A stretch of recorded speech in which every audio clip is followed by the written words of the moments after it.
Hola, les saludo con gusto y les doy la bienvenida a Perspectivas Históricas, este espacio para la reflexión y el análisis de temáticas actuales, pero desde la perspectiva histórica.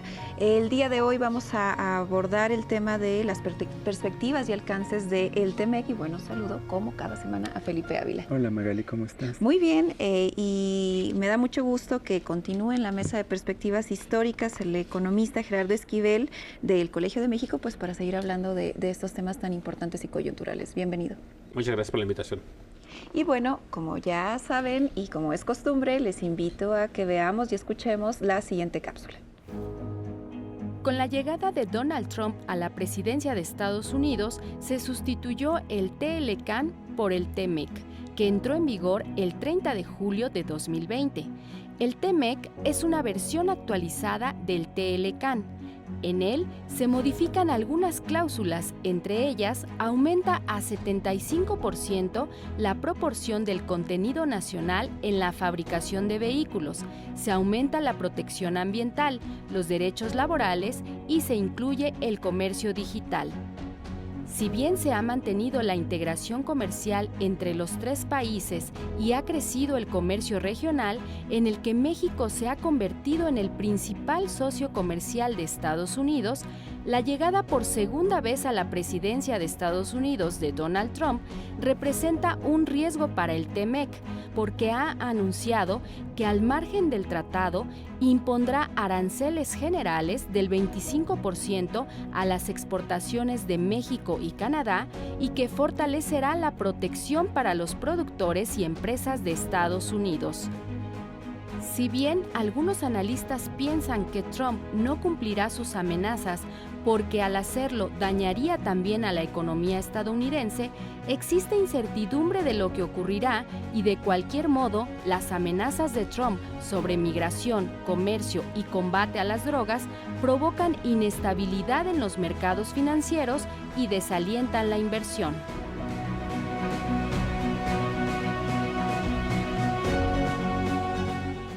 Bien, regresamos para iniciar, o más bien continuar esta conversación con el doctor Gerardo Esquivel. En el programa anterior hablábamos del TELCAN, de este Tratado de Libre Comercio de América del Norte, y bueno, queríamos justamente hacer ese primer programa para derivar en el TEMEC, y te agradecemos estar con nosotros. Y justo, ¿cómo se dio el tránsito del Tratado de Libre Comercio a lo que conocemos hoy como TEMEC, y qué fue lo que cambió? ¿Qué continuidades hubo? ¿Qué podemos decir al respecto? Sí, el TEMEC fue el resultado de una revisión, una renegociación que se tuvo que hacer del original Acuerdo de Libre Comercio de América del Norte, motivado básicamente porque recordemos que en 2017, cuando el ahora nuevamente presidente electo Donald Trump contendió por primera vez a la presidencia, parte de su campaña presidencial fue justamente basada en críticas a muchas cosas que incluían a México, la migración y el comercio, y en particular se centraba su crítica en el Acuerdo de Libre Comercio América del Norte, a quien él consideraba como el peor acuerdo comercial de toda la historia. O sea, eso fue su campaña en aquel entonces, de tal manera que cuando resultó electo, la gran preocupación era si iba a hacer lo que él anunció que iba a hacer, que era anunciar el primer día de su gobierno la cancelación del TELCAN. Anunció dos cosas, eso también hay que recordarlo. Anunció la cancelación del TELCAN, bueno, anunció que lo iba a decir, y anunció que iba también a pedir que Estados Unidos se saliera de otro acuerdo comercial que ya estaba en proceso, que era el llamado TPP, el Trans-Pacific Partnership, o el Acuerdo Transpacífico. Y lo que sí hizo, y por eso generó gran incertidumbre, claro. Y recordemos que por eso el tipo de cambio de México, curiosamente, alcanzó su punto más alto en ese momento, el día que tomó posesión Donald Trump, porque todo mundo esperaba la posibilidad, que así lo habían anticipado, de anunciar el fin del TELCAN. Afortunadamente para México, no anunció eso. Anunció sí la salida de Estados Unidos del TPP, que fue un golpe importante a la integración comercial mundial, porque Estados Unidos era el jugador más importante de ese acuerdo, pero no anunció la salida del Telecan ni la cancelación. Anunció que iba a entrar en un proceso de renegociación del acuerdo y iba a hacerlo un acuerdo mucho más favorable para Estados Unidos de lo que era hasta ese momento, o así como él lo veía, el Acuerdo de Libre Comercio de América del Norte. Entonces, la razón por la que tenemos TEMEC es por Trump. Claro. Trump mismo fue el que inició el proceso de renegociación a partir de las críticas que le empezó a hacer al acuerdo, y entonces la salida, digamos, afortunadamente para el país, fue la no cancelación del acuerdo y sí su sustitución por un nuevo acuerdo, que entonces empezó la renegociación justo con la administración, la primera administración del presidente Trump, que coincidió, recordemos, todavía con el presidente Peña Nieto. Y entonces la negociación inicial se dio entre el gobierno de Peña Nieto, sí, que estaba terminando, y el gobierno de Trump, que estaba entrando. Entonces, eso es lo que dio lugar al TEMEC, en función de estas críticas que planteó Trump. Y entonces se generó este nuevo acuerdo que él considera ventajoso para Estados Unidos. Cambiaron algunas cosas importantes. Podemos mencionar, por ejemplo, se cambió el acuerdo del contenido.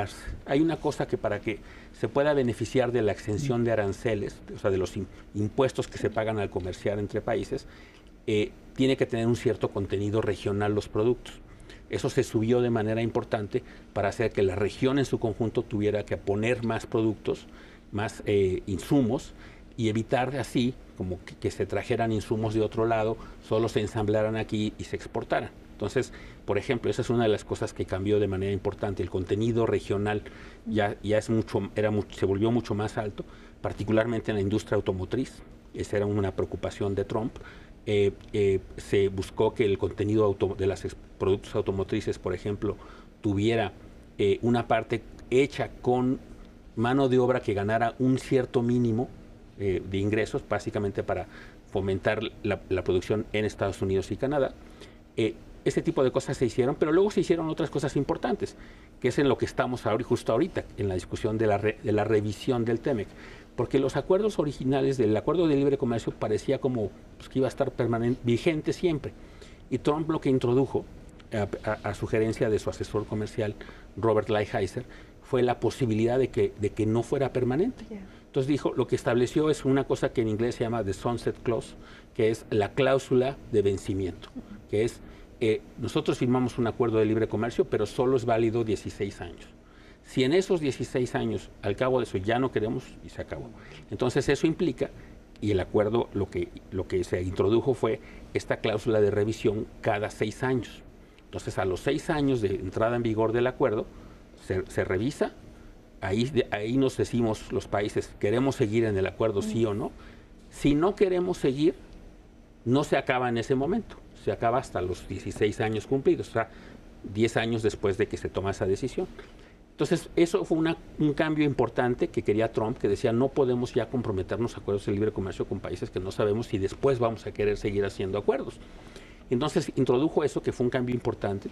Y es en lo que estamos ahora, porque los 6 años se van a cumplir justo en el 2025, 26, y entonces, pues para eso hay que empezar las discusiones de qué cosas no nos han gustado, cómo están funcionando, si queremos cambiarlos, si queremos seguir como está.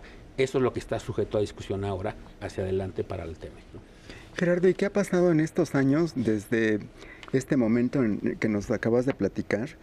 Porque Trump terminó su presidencia de los 4 años y fue sustituido por Biden. Ha seguido el forcejeo entre las dos economías, los lobistas, las presiones de los grupos sindicales estadounidenses, también las críticas desde el lado mexicano. Pero además en estos años China consolidó su papel como gran potencia mundial que está desafiando la hegemonía de los Estados Unidos, y esto ha tenido necesariamente repercusiones tanto en el TEMEC como en la economía mexicana y en nuestra relación con con Estados Unidos. ¿Cómo ves tú las cosas ahorita con esto que ha sucedido? En efecto, el tema de China fue algo que, digamos, irrumpió en el proceso de integración de América del Norte de manera muy significativa, porque cuando China entra a la Organización Mundial de Comercio en el 2000, pues nadie nunca pensó lo que iba a ser China, ¿no? Y China se ha convertido pues, en una potencia gigantesca, está muy cerca de ser, bajo algunos criterios es la primera economía del mundo, bajo otros es la segunda, pero entonces es un gran productor a nivel mundial, además con su escala de producción, pues que es masiva, como nos lo imaginamos, pues puede producir mucho más barato, es mucho más competitivo y entonces es un gran exportador a nivel mundial, que afectó nuestras relaciones porque, insisto, nos desplazó a México a lo largo de los años de la producción de cierto tipo de productos que nosotros perfectamente hubiéramos podido producir, ¿no? Mucha manufactura ligera, muchos electrónicos, ahí nos fue desplazando poco a poco y se convirtió en un socio comercial más importante de Estados Unidos. Y entonces Trump, parte de las críticas que hacía al acuerdo de libre comercio y al comercio en general, era la relación con China. Y Trump, una cosa que sí hizo distinto, digamos, Trump actuó, y ese es un poco, por cierto, parte de los argumentos que yo tengo para ser relativamente menos pesimista con Trump que otros analistas, es que Trump, en realidad, su gran disputa comercial durante su primera gestión no fue con México, paradójicamente, aunque hablaba mucho de México, no tomó medidas duras contra México, sí amenazó con poner aranceles que no entraron en vigor, eso es importante saberlo. Amenazó, pero no entraron en vigor porque amenazó si no se hacía nada para resolver el problema migratorio y se atendió el problema migratorio y hubo compromisos de parte del gobierno mexicano que impidieron que entraran en vigor esos aranceles. Pero amenazó con poner aranceles a China y a China sí se los puso. China tiene hoy en día aranceles muy elevados, producto de los que se los impuso Trump en su momento, se los refrendó Biden. Entonces ahora también sigue amenazando con subirle esos aranceles a China y ponerlos ahora aranceles a México y Canadá, pero de nuevo, insisto, por eso es distinto, porque a China sí lo amenazó y sí se los puso. Y eso es la razón por la cual se empezó a contraer el comercio de Estados Unidos con China, y por eso México es desde el año pasado el socio comercial más importante de Estados Unidos por encima de China, porque los productos de China a Estados Unidos disminuyeron y eso fue sustituido, como quizá debió haber sido desde un principio, por productos mexicanos, y entonces por eso México es ahora el principal socio comercial de Estados Unidos. Y Gerardo, ya que tocamos el tema de Trump, digamos, hubo elecciones, ya sabemos que llega en enero, ¿no? De 2025 a la presidencia por segunda vez, con toda una serie de discusiones alrededor de la figura del propio Donald Trump, pero una de esas discusiones que han estado en el ambiente en los últimos semanas, meses, es pues el TEMEC, ¿no? Y la llegada de Trump a la presidencia de Estados Unidos.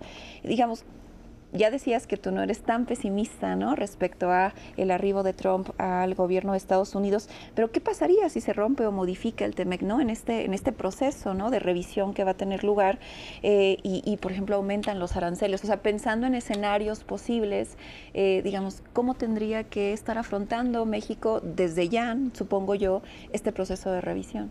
Sí. O sea, sin duda Trump puede hacer eso, puede romper el TEMEC, puede hacerlo, digamos, ya lo hemos visto que es capaz de muchas cosas. Sin embargo, hay que tomar en consideración que el TEMEC es su creación.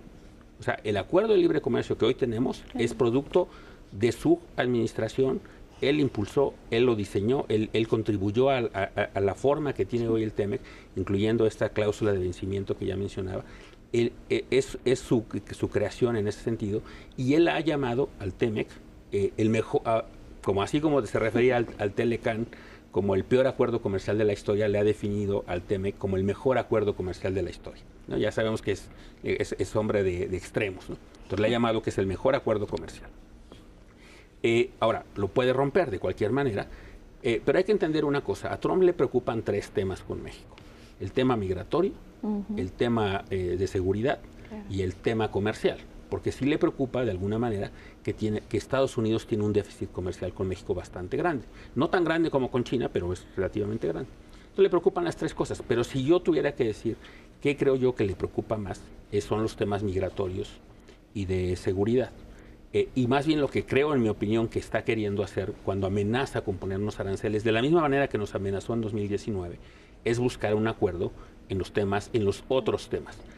Porque a final de cuentas, una cosa que Trump sabe, creo yo, que es que su gran preocupación es China, por lo que ya decía Felipe, que es el tema que está de alguna manera cuestionando la hegemonía de Estados Unidos en el mundo, económica, financiera, una potencia, en fin.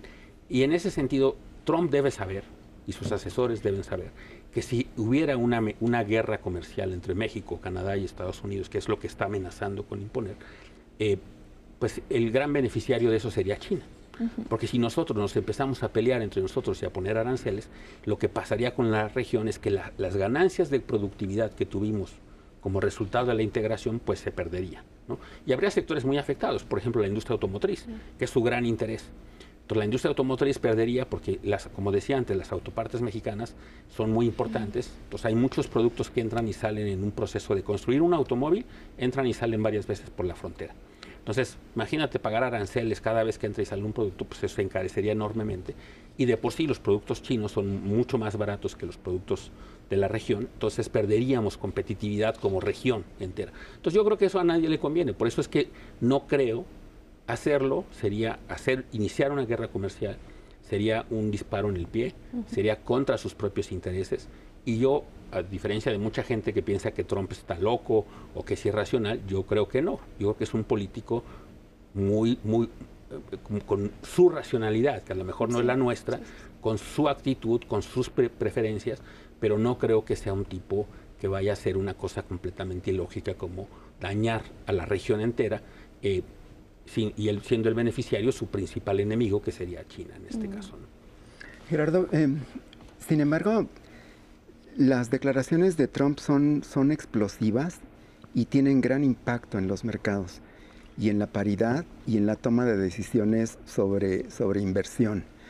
Estas amenazas provocan inmediata incertidumbre, depreciación de la moneda mexicana, aunque después regrese más o menos a los mismos niveles, pero también ha provocado, digamos, temor de invertir, porque con todo este proceso de relocalización, empresas que tenían planes de invertir en México, ahora que Trump va a llegar a la presidencia y con todo este discurso anti-mexicano, anti-migratorio, anti-TEMEC, pues están dudando o están de plano trasladando sus inversiones otra vez a Estados Unidos, ¿no? Entonces, ante este escenario tan incierto, ¿qué debería hacer México que no hizo con el Telecán y que no ha estado haciendo tampoco en el TEMEC? Sí, no, sin duda es un gran disruptor, ¿no? Trump en los mercados con su actitud, ¿no? Con sus ocurrencias y un poco con su forma mediática de actuar y de hacer declaraciones todo el tiempo, y genera gran incertidumbre y volatilidad económica, sin duda, y sin duda nos está perjudicando en esa dimensión. Ahora, todo está relativamente acotado, o sea, porque como decía antes, cuando tomó posesión por primera vez, allá en el 2017, el tipo de cambio, por ejemplo, el día de su toma de posesión llegó a estar cerca de 22 pesos por dólar. Hoy en día, con sus declaraciones, pues generó una depreciación, digamos, pequeña de 2%, 40 centavos de dólar. Entonces, 40 centavos mexicanos, más bien. Entonces, digamos, ya está también relativamente acotado, ya se entiende un poco más su personalidad de lo que se entendía hace 8 años, entonces nos genera problemas, sin duda. Ahora, ¿qué tiene que hacer el gobierno mexicano? Yo creo que el gobierno mexicano ha actuado bien. Yo creo que la presidenta Sheinbaum mandó esa carta diciendo, esa no es la solución. Le dijo varias cosas, pero yo rescato que le dijo, esa no es la solución. Convocar al diálogo y al entendimiento, que es lo que hay que hacer, llegar a acuerdos en los temas fundamentales, que son, creo yo, migración, qué hacer con la migración, con el flujo. Recordemos que el flujo migratorio ya no es de mexicanos, es básicamente de terceros países. ¿Qué hacer con el flujo migratorio y qué hacer con el tema de seguridad? Que es algo que además nos puede beneficiar también a nosotros si avanzamos en la solución cooperada, con cooperación en el tema de la inseguridad. Y el tema comercial, pues más bien dejarlo como está, que ese sería lo ideal de alguna manera para no generar más disrupción, o bien buscar un acuerdo si lo que se quiere es, por ejemplo, fortalecer la capacidad de producción de la región entera, pues podemos llegar a acuerdos de cómo avanzar en esa dirección. Yo, por ejemplo, he sugerido que podríamos llegar a acuerdos en, por ejemplo, en limitar las importaciones de acero de China, por ejemplo, o en limitar la importación de automóviles de China, por ejemplo, ¿para qué? Para fortalecer la capacidad de producción de la región. Pero eso es distinto. O sea, yo de lo que a lo mejor tendríamos que estar hablando México es de mayor integración, no de menor integración. Entonces, esa es una salida que yo creo que sería interesante y yo creo que al final de cuentas es en beneficio de la región entera, en beneficio del comercio entre México, Estados Unidos y Canadá, y que posiblemente sea compatible con los intereses de Trump y sus preocupaciones. Así es que yo por eso soy relativamente menos pesimista, porque creo que al final de cuentas el gran adversario de Trump y de Estados Unidos, y creo que eso ya es cierto a lo largo de todos los grupos políticos en Estados Unidos, es China. Y así lo están percibiendo por el avance político que ha tenido, económico y político, el avance económico e industrial que ha tenido China. Yo creo que esa es su gran preocupación y en ese sentido creo que deberíamos aprovechar un poco esa circunstancia en la que pues, lograr mantener nuestro espacio que tenemos ya de negociación, que es el TEMEC, y en todo caso fortalecer la integración de Norteamérica. Pues te agradecemos muchísimo, Gerardo, que hayamos tenido estos dos momentos, ¿no?, de la conversación para hablar como de historia reciente de la economía de México en su relación con Estados Unidos y bueno, de un tema que está muy presente y creo que le preocupa a la sociedad mexicana, ¿no?, sobre todo la figura de Donald Trump. Muchísimas gracias. A ustedes también les agradecemos su compañía y bueno, los esperamos en una emisión más de Perspectivas Históricas. Hasta pronto.